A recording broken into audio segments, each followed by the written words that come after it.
تارکین وطن چند دن کے اپنے وطن میں چھٹیاں گزار کر جب برطانیہ واپسی کی تیاری کرتے ہیں تو فیملی اور دوست ڈرائی فروٹ کی فرمائشیں ضرور کرتے ہیں۔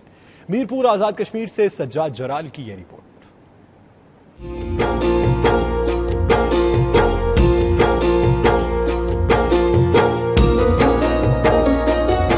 تارکین وطن چند دن کے لیے اپنے وطن میں چھٹیاں گزار کر جب برطانیہ واپسی کی تیاری کرتے ہیں تو فیملی اور دوست آزاد کشمیر کی سوغات ڈرائی فروٹس ضرور منگواتے ہیں۔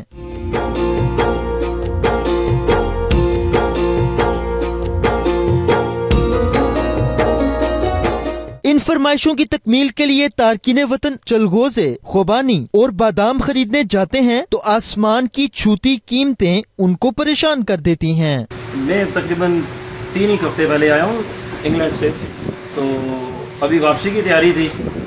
کچھ دوستوں کی عزیز و اقارب کی یہ فرمائش تھی کہ جی وہاں پہ ابھی سردی کا موسم شروع ہو گیا تو آتے ہوئے ڈرائی فروٹ لیتے آئیے گا۔